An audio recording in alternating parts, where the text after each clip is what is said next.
اعوذ باللہ من الشیطان اللعین الرجیم بسم اللہ الرحمن الرحیم۔ الحرمین پبلشرز پاکستان کی چھپی ہوئی تفسیر پارہ ام، جس کی تالیف سید ذوالفقار علی زیدی صاحب نے کی ہے، اس میں سے سورۃ تکویر کے بارے میں بیان کیا جا رہا ہے۔ سورۃ تکویر مکہ میں نازل ہوئی، نزولی ترتیب کے لحاظ سے اس کا نمبر 7 ہے اور موجودہ ترتیب کے لحاظ سے اس کا نمبر 81 ہے۔ اس کی کل آیات 29 ہے اور اس سورہ کا نام سورہ تکویر ہے۔ نیز اس سورہ کو کورت بھی کہا گیا ہے۔ اس سورہ کے فضائل و خواص کے سلسلے میں حضرت امام جعفر صادق علیہ السلام نے فرمایا کہ جو شخص سورہ عبس اور تکویر کی تلاوت کرے گا تو وہ خدا کے زیر سایہ ہوگا اور دوسروں کی خیانت سے محفوظ رہے گا۔ وہ ذل خدا اور اکرام خدا کا حقدار ہوگا اور جنت میں جائے گا انشاءاللہ، اور یہ اس کی ذات کے لیے کوئی بڑا کام نہیں ہے۔ حضور اکرم صلی اللہ علیہ وسلم نے فرمایا کہ جو شخص اس سورہ تکویر کی تلاوت کرے گا تو قیامت کے دن رسوائی سے اللہ پناہ دے گا اور امان دینے والے نبی کی طرف وہ دیکھ رہا ہوگا۔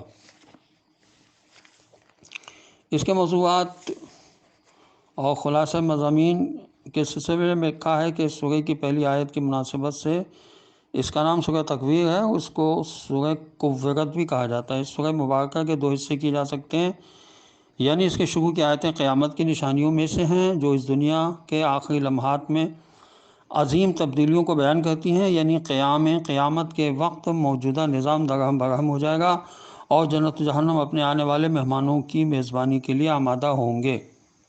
اور دوسرے حصے میں قرآن کے لانے والے کی عظمت، قرآن کی انسانوں پر تاثیر کے بارے میں گفتگو ہے، اور اس حصے میں دل ہلا دینے والی اور انسان کو جھنجھوڑنے والی قسمیں ہیں۔ اس طرح اس سورہ میں قیامت کے حالات، حضرت جبرائیل علیہ السلام کی تعریف، فرشتوں کا وجود، قرآن کا خدائی کتاب ہونا اور رسول اکرم صلی اللہ علیہ وسلم کی رسالت اور اللہ کی مشیت کے غالب آنے کا بیان ہے۔ سورہ تکویر کی ابتدا کر رہا ہوں، آیات کی تلاوت، اس کا ترجمہ اور اس میں استعمال ہونے والے کچھ الفاظ کے معنی پیش کروں گا انشاءاللہ۔ بسم اللہ الرحمن الرحیم۔ اذا الشمس کورت واذا النجوم انکدرت واذا الجبال سیرت واذا العشار عطلت واذا الوحوش حشرت واذا البحار سجرت واذا النفوس زوجت۔ یہ میں نے سورہ تکویر کی آیات 1 سے لے کر 7 تک کی تلاوت کا شرف حاصل کیا، جس کا ترجمہ یہ ہے کہ جب سورج لپیٹ دیا جائے گا اور جب ستارے بے نور ہو جائیں گے اور جب پہاڑ چلائے جائیں گے اور جب حاملہ اونٹنیاں اپنے حال پر چھوڑ دی جائیں گی اور جب وحشی جانور اکٹھے کر دیے جائیں گے اور جب سمندروں کو جوش میں لایا جائے گا اور جب جانیں جسموں سے جوڑ دی جائیں گی۔ ان آیت میں جو الفاظ استعمال ہوئے ان کے معنی پیش کر رہا ہوں۔ وَإِذَا، اور جب،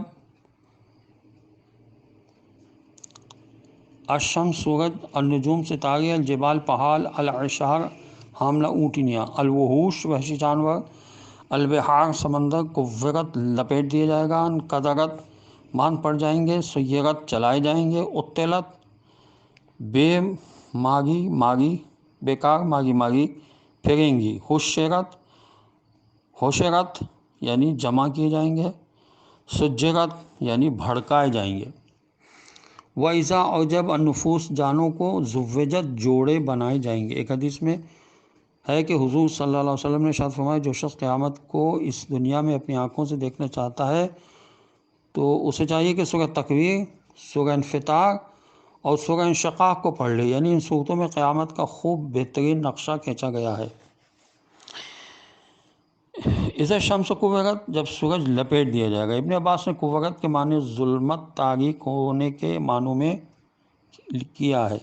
تفسیر عامہ میں حضرت ابن عباس کا یہ قول بھی ملتا ہے کہ آپ نے فرمایا قیامت کے دن خدا تعالیٰ سورج اور چاند اور ستاروں کو بے نور کر کے سمندر میں ڈال دیں گے۔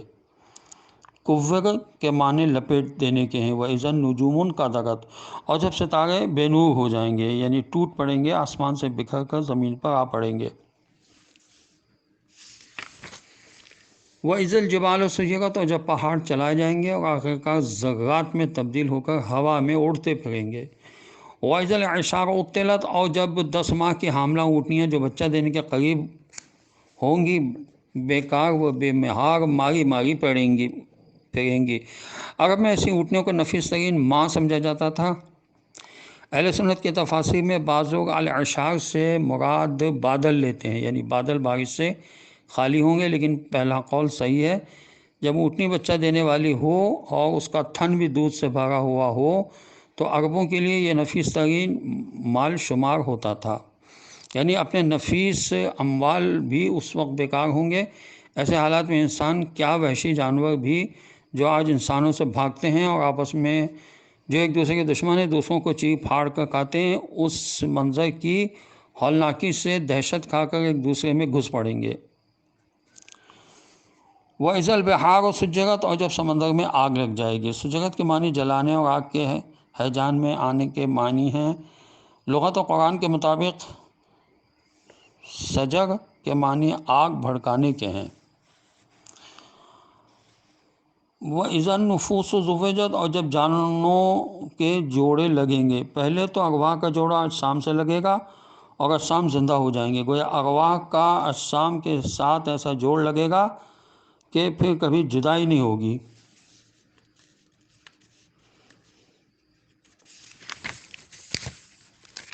وَكُنْتُمْ أَزْوَاجًا ثَلَاثَةً،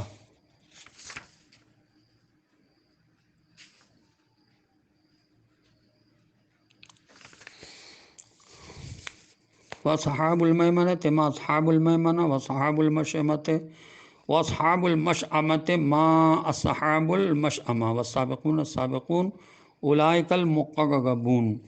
اس دن تم 3 گروہوں میں تقسیم ہو جاؤ گے۔ پہلا گروہ اصحاب میمنہ کا ہے، کیا کہنا اصحاب میمنہ۔ دوسرے گروہ اصحاب شمال کا ہے، اصحاب شمال کیا ہی برا گروہ ہے۔ اور تیسرا گروہ آگے بڑھنے والا گروہ، اور یہی گروہ مقربین کا ہے۔ حقیقت میں یہ آیت قیامت میں ہونے والی تبدیلیوں کی تمہید ہے۔ ان کے ذکر کے بعد اس عظیم دن کے ہر اول دستے کی طرف اشارہ کرتی ہے۔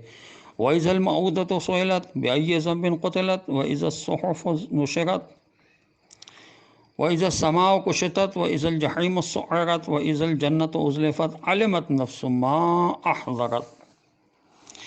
اور جب زندہ گور لڑکی سے پوچھا جائے گا کہ وہ کس گناہ میں ماری گئی، اور جب اعمال نامے کھول دی جائیں گے، اور جب آسمان اکھاڑ دیا جائے گا، اور جب جہنم بھڑکائی جائے گی، اور جب جنت قریب لائی جائے گی، اس وقت ہر شخص کو معلوم ہو جائے گا کہ وہ کیا لے کر آیا ہے۔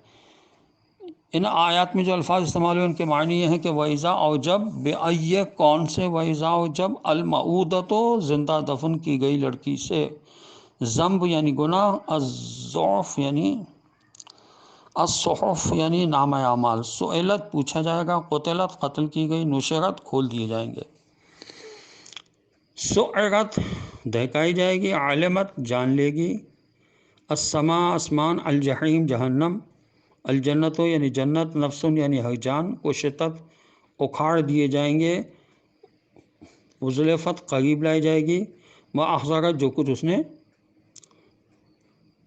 لایا ہے۔ ان آیت میں قیامت کے ایک اور حادثے کو موضوع بنا کر فرمایا کہ وَإِذَا الْمَوْءُودَةُ سُئِلَتْ۔ اب جب زندہ درگور لڑکی سے پوچھا جائے گا کہ تمہیں کس جرم میں قتل کیے گا۔ وَإِذَا زندہ درگور کرنا، الْمَوْءُودَةُ وہ لڑکی جس کو زندہ دفن کیا گیا ہو۔ تاریخی ذرائع سے پتہ چلتا ہے کہ عرب کے جوہلا ننگ دامادی اور افلاس کے خوف سے اپنی بیٹیوں کو زندہ درگور کرتے تھے۔ اس آیت میں کہا جا رہا ہے کہ ایک دن اس کے بارے میں بحث پوچھ ہوگی، اس مظلوم لڑکی سے پوچھا جائے گا کہ تجھے کس جرم میں قتل کیا گیا، اور ایسا کرنے والوں کو سزا بھی دی جائے گی۔ موعودہ کی طرف سوال کی نسبت مجازی ہے، المعودو کی طرف سوال کی نسبت مجازی ہے، یعنی اس سے سوال نہیں کیا جائے گا بلکہ اس کے بارے میں سوال کیا جائے گا، جیسے کہ ارشاد ہوا ہے ان العہد کان مسئولا، بے شک عہد کے بارے میں سوال کیا جائے گا، خود عہد سے نہیں پوچھا جائے گا۔ بچوں کا قتل کرنا یا زندہ دفن کرنا سخت گناہ اور عظیم ظلم ہے، اور یہ یاد رہے کہ 4 مہینے کے حمل کو ساقط کرنا یعنی حمل گرانا بھی قتل میں شامل ہے، کیونکہ ایسے اسقاط پر دیت واجب ہوتی ہے۔ 4 مہینے سے پہلے حمل ساقط کرنا صرف اضطراری حالت میں جائز ہے۔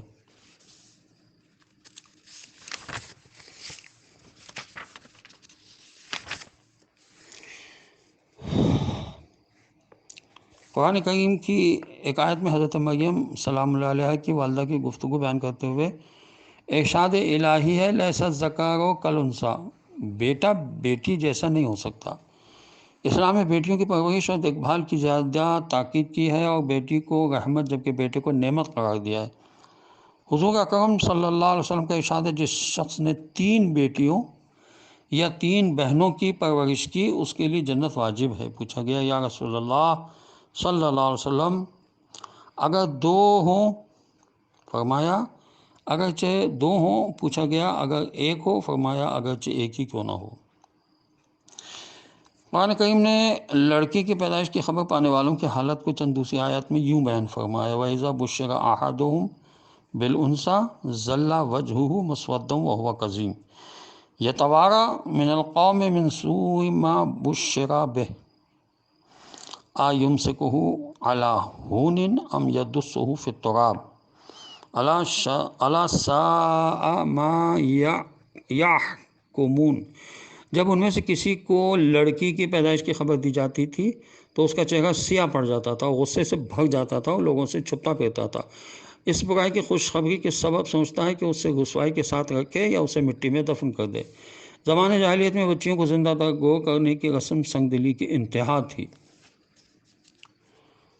دوسری صورت یہ تھی کہ جب ماں کو درد ذیل شروع ہوتا تھا تو وہ ایک گھڑے پر بیٹھ جاتی تھی جسے پہلے سے تیار کیا ہوا رکھا ہوتا تھا۔ اگر لڑکی پیدا ہوتی تو اسے گھڑے میں ہی چھوڑ کر اسے مٹی سے چھپا دیتی تھی، لیکن اگر لڑکا ہوتا تو ہوا سے وہاں سے اٹھا کر گھر لے آتی تھی۔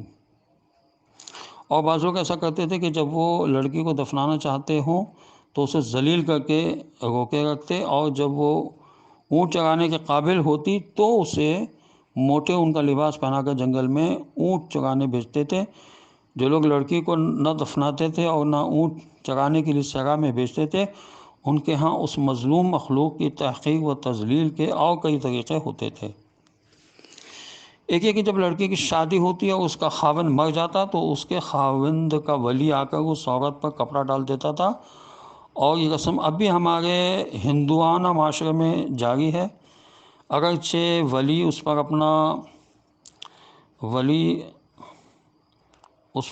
اپنا حق سمجھ کر اس پر قبضہ جما لیتا ہے۔ اس کا کپڑا ڈالنے کا مطلب یہ ہوتا تھا کہ اب اس عورت کے ساتھ کوئی اور شخص نکاح نہیں کر سکتا، اور اگر وہ عورت اس خاوند کے ولی کو پسند آتی تو خود اس سے نکاح کر لیتا تھا، چاہے عورت پسند کرے یا نہ کرے۔ اور اگر وہ اسے پسند نہ ہوتی تو اسے روکے رکھتا تھا کہ اور کوئی اس سے نکاح نہ کر سکے۔ اگر عورت مر جاتی تو یہ شخص اس کا وارث بن بیٹھتا۔ اگر وہ عورت کی طرح اس سے چھٹکارا پانا چاہتی تھی تو اسے کافی مال و دولت دیتی تھی، اور بعض تو عورت کو طلاق دیتے مگر یہ شرط لگاتے تھے کہ وہ نکاح نہیں کرے گی یا پہلے خاوند کی مرضی سے ہی شادی کر سکے گی۔ اگر وہ اس سے چھٹکارا پانا چاہتی ہے تو اسے خاصا مال دے کر آزاد ہو جاتی تھی، اور بعض لوگ یہ ظلم کرتے تھے کہ خاوند کی موت کے بعد اس کی بیوہ کو روک کر رکھتے تھے کہ جب فلاں بچہ بڑا ہو جائے تو اس سے نکاح کرا دیں گے۔ ان رسومات کے ظلم اور جاہلیت سے تعبیر کیا گیا ہے اور لوگوں کے دل و دماغ سے انہیں کھرچنے کی کوشش کی گئی ہے، اور دین اسلام کے برحق آسمانی دین ہونے کے دلائل میں سے ایک حکم یہ بھی ہے جو اس نے زندہ درگور ہونے والی لڑکی کے بارے میں دیا ہے، اور عورت کو مساویانہ حقوق دے کر اس کی عزت و عصمت کی حفاظت کی ہے۔ اسلام میں عضو انسانیت جیسا حق مرد کو حاصل ہے ویسا ہی حق عورت کو بھی حاصل ہے۔ وَإِذَا الصُّحُفُ نُشِرَتْ، جب اعمال نامے کھولے جائیں گے ہر ایک کا اعمال نامہ اس کے ہاتھ میں دے کر کہا جائے گا اقرأ کتابک کفیٰ بنفسک اليوم علیک حسیبا، اپنا نامہ اعمال پڑھ لے، آج اپنے حساب کے لیے تو خود کافی ہے۔ اس آیت سے مراد اعمال نامے ہیں۔ نشر سے مراد اس کا کھولا جانا اور پڑھا جانا ہے کہ وہ صرف پوشیدہ نہ رہیں، اور یہ اعلان انسانی نفوس پر بہت شدید اور نہایت تکلیف دہ ہوگا۔ کئی برائیاں جس کا انسان نے ارتکاب کیا ہے ایسی ہیں جن کی یاد سے انسان شرمندہ ہوتا ہے، اور اگر وہی باتیں سرعام کھلتی ہیں تو اس کا برا حال ہو جاتا ہے۔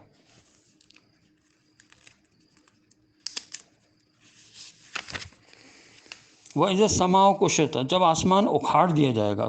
کشطہ کے معنی کھال اتارنے کے ہیں، پردہ اٹھانے اور متفرق ہونے کے معنی میں استعمال ہوتا ہے۔ ممکن ہے کہ کشطہ سے مراد آسمان کے پردے اٹھانا ہو۔ اس صورت میں اس بات کی طرف اشارہ ہو سکتا ہے کہ قیامت کے بعد آسمان کی مسافتیں ختم ہو جائیں اور زمین و مکان کا تصور بدل جائے۔ وَإِذَا الْجَحِيمُ سُعِّرَتْ، اور جب جہنم بھڑکائی جائے۔ جہنم اور جنت حدیث و قرآن کے دلائل کی روشنی میں پیدا ہو چکے ہیں اور انہیں اپنے مہمانوں کے لیے مسلسل تیار کیا جا رہا ہے، جو اب بھی موجود ہے، لیکن اس دنیا کے عجائبات اسے دیکھنے کی راہ میں حائل ہیں، جیسا کہ بہت ساری قرآنی آیت کے مطابق جنت بھی اس وقت پرہیزگاروں کے لیے تیار ہے۔ ان جہنم لمحیطۃ بالکافرین، بے شک دوزخ کافروں کو گھیرے ہوئے ہے۔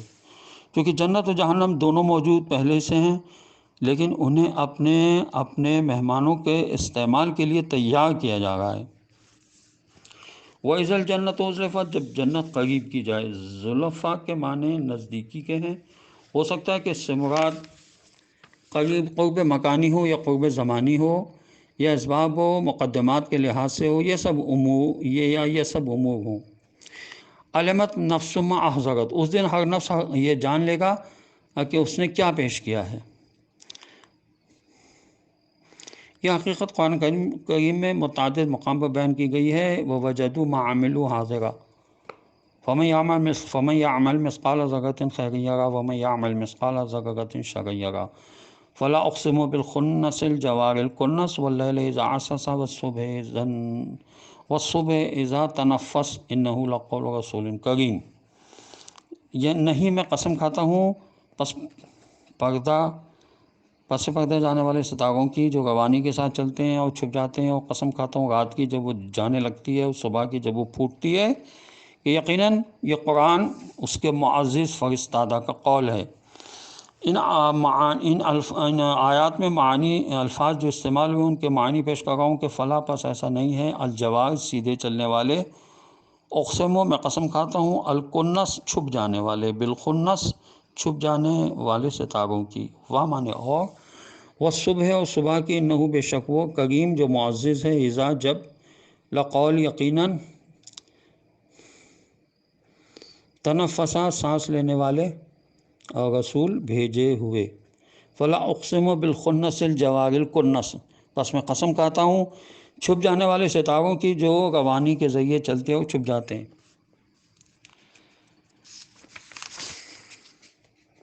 ستاروں کی قسم کے بعد شب و روز کی قسم کھائی گئی۔ واللیل اذا عسعس والصبح اذا تنفس، رات کی قسم جب وہ جانے لگے اور صبح کی قسم جب وہ پھوٹنے لگتی ہے۔ والصبح اذا تنفس، اور صبح کی قسم جب وہ سانس لینے لگتی ہے۔ امام سجاد علیہ السلام کی دعا میں ہے کہ الحمدللہ الذی جعل اللیل لباسا والنوم سباتا وجعل النہار نشورا، لک الحمد ان بعثتنی من مرقدی ولو شئت جعلتہ سرمدا، تمام تعریفیں اللہ کی ہیں جس نے رات کو پردہ بنایا اور نیند کو آرام و سکون کا ذریعہ اور دن کو حرکت و عمل اور حصول معاش کے لیے قرار دیا۔ تمام تعریفیں تیرے لیے ہیں کہ تو نے مجھے میری خوابگاہ سے زندہ سلامت اٹھایا، اگر تو چاہتا تو اسے میرے لیے دائمی خوابگاہ بنا دیتا۔ اس طرح جمعرات کے دن کی دعا میں آپ نے فرمایا الحمدللہ الذی اذھب باللیل مظلما بقدرتہ وجاء بالنہار مبصرا برحمتہ وکسانی ضیاءہ وانا فی نعمتہ، تمام تعریفیں اس اللہ کے لیے ہیں جس نے اپنی قدرت سے رات کی تاریکی کو دور کیا اور اپنی رحمت سے روشن دن کو نکالا اور مجھے اس کی روشنی کا لباس پہنایا۔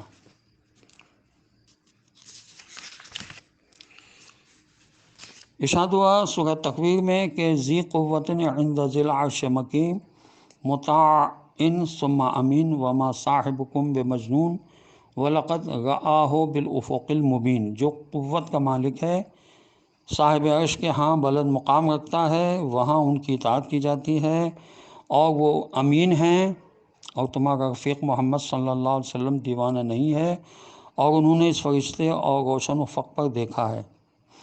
ان آیات میں جو الفاظ استعمال ہوئے اس کے معنی یہ ہیں کہ ذی والا، اور مطاعن یعنی جس کی اطاعت کی جاتی ہے، قوتن قوت، العرش عرش، ثم اس جگہ، عندہ نزدیک، مکین بلند مقام، امین امانت دار، وما اور نہیں ہے، ولقد اور بے شک، المبین یعنی واضح روشن، صاحبکم یعنی تمہارا رفیق، رآ ہو اسے دیکھا ہے، بے مجنون دیوانہ، بالافق افق پر، انہ لقول رسول کریم، بے شک یہ قرآن ایک معزز بھیجے ہوئے فرشتے کا قول ہے، ذی قوت عند ذی العرش مکین، جو قوت کا مالک ہے اور عرش والے کے ہاں بلند مقام رکھتا، کریم اور امین ہونے کے ساتھ قوت و طاقت والا بھی ہے، مطاع ثم امین، وہاں ان کی اطاعت کی جاتی ہے اور وہ امانت دار بھی ہے، وما صاحبکم بمجنون ولقد رآہ بالافق المبین، تمہارا رفیق محمد صلی اللہ علیہ وسلم دیوانہ نہیں ہے اور انہوں نے اس فرشتے کو روشن افق پر دیکھا ہے۔